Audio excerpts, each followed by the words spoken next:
Current affairs ചോദ്യോത്തരങ്ങൾ 2017 ജനുവരി 10 മുതൽ 12 വരെ. Smart phone കമ്പനിയായ ജിയോണിയുടെ brand ambassador Virat Kohli. SBI pension ഫണ്ട്സിന്റെ പുതിയ managing director and CEO Kumar ശരാദിന്ദു.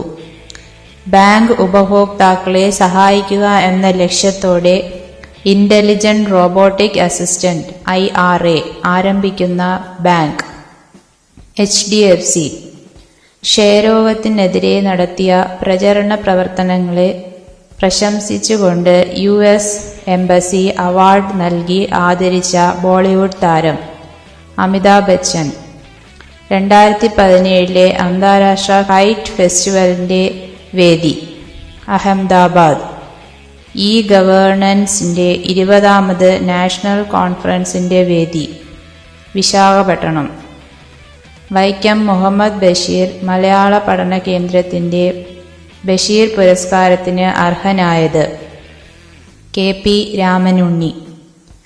വിദേശത്ത് തൊഴിൽ തേടുന്ന യുവജനങ്ങൾക്കായി പ്രധാനമന്ത്രി നരേന്ദ്രമോദി ആരംഭിക്കുന്ന പദ്ധതി പ്രവാസി കൗശൽ വികാസ് യോജന. അടുത്തിടെ പ്രവാസി ഭാരതീയ സമ്മാനത്തിന് അർഹനായ മലയാളി VK രാജശേഖരൻ പിള്ള. അടുത്തിടെ ലോകത്തിലെ ഏറ്റവും വലിയ street light national program SLNP രാജ്യത്തിന് സമർപ്പിച്ചത് ശ്രീ പീയൂഷ് ഗോയൽ. SLNP പ്രവർത്തിക്കുന്നത് south Delhi municipal കോർപ്പറേഷനിലാണ്.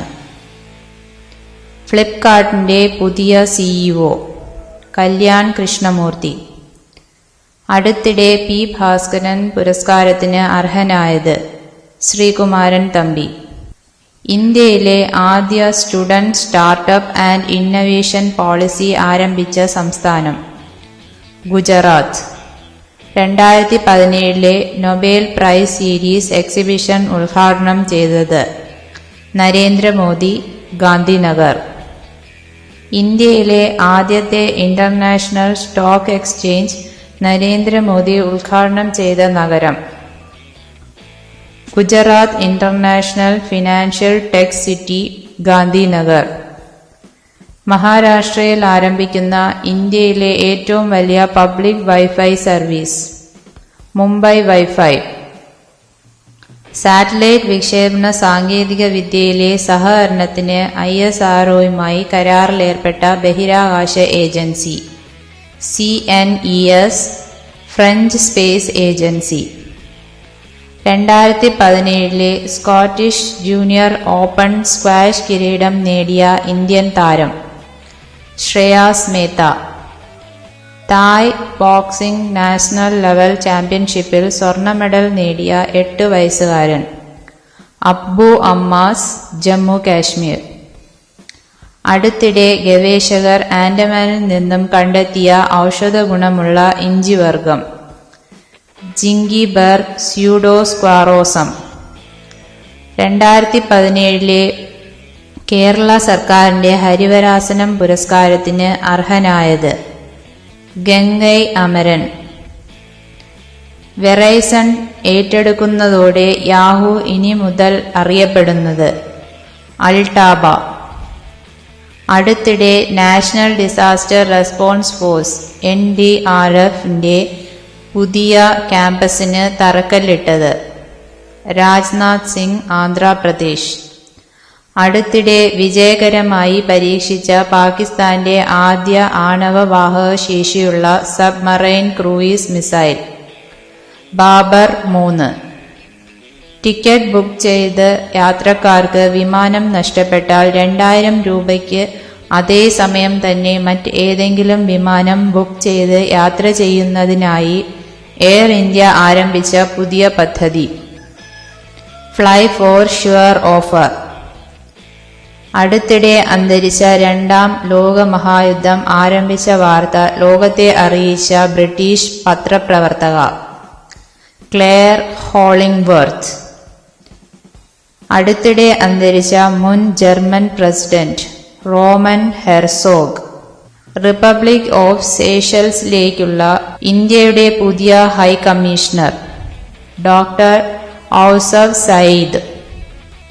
West Indies cricket ബോർഡിന്റെ പുതിയ ഡയറക്ടർ ജിമ്മി ആദംസ്. അടുത്തിടെ പ്രകാശനം ചെയ്ത സൈബർ പദ്ശാല എന്ന പുസ്തകത്തിന്റെ രചയിതാവ് തരുൺ വിജയ്. നിക്വാരാഗ്വയുടെ പ്രസിഡന്റായി വീണ്ടും തിരഞ്ഞെടുക്കപ്പെട്ടത് ഡാനിയൽ ഒർട്ടേഗ.